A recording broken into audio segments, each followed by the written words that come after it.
Bet you didn't know that golden hour could be faked. First go to Filter, Camera Raw Filter. Increase the temperature, decrease the exposure, and increase the saturation. Under Color Mixer, increase the reds and the oranges. You can also add an orange tinge with color grading. Next, grab the rectangle tool and draw out a line and duplicate this twice with the Path Selection tool. Then go to Edit Transform Perspective and pull down on one of the sides. Next, you're going to add a layer mask to your shape. Using the Rectangular Mark tool, make some selections and delete them in the mask. Open up your Properties panel and feather both the shape and the layer mask to the same amount. Place your shape exactly where you want it. And the last step is to change your blend mode to overlay. And there you have it. Here's a cool mini project you can do with your portraits. Start by duplicating the layer. Select your subject and immediately go to Select and Mask and use the Refine Edge Brush tool for any cleanup. Click the Layer Mask button, apply the mask, and make a duplicate. On the first layer, select the Mixer Brush tool and make sure it's at 100% load, and Option click and drag out.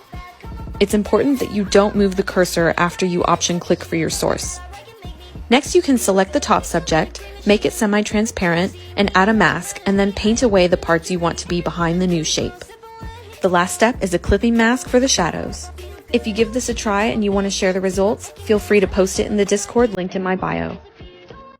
Remember that waterfall effect? Well, here's how to do it in Photoshop in like less than a minute. Start by making a really narrow selection from top to bottom. Then zoom in until you see a pixel grid.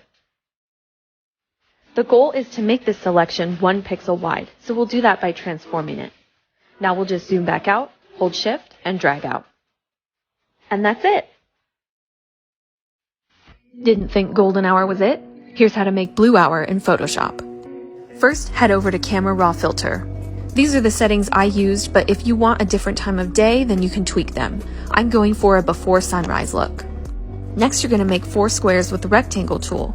Use the Path Selection tool to stay in one shape layer. Now go to Edit, Transform Skew, and then pull up on one of the sides of the shape. Next, you're going to feather the shape. Here, I went with 40 pixels.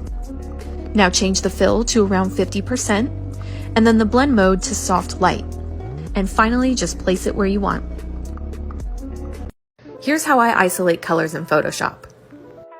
Start by choosing Select Color Range. Then start sampling all the different values of the color. In this case, it's red. After you have a good selection of the color, create a black and white adjustment layer and invert the new layer mask.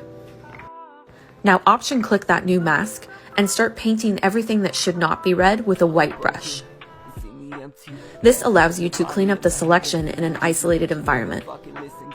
Exploring the layer mask itself is super helpful for finding small errors that you might miss otherwise.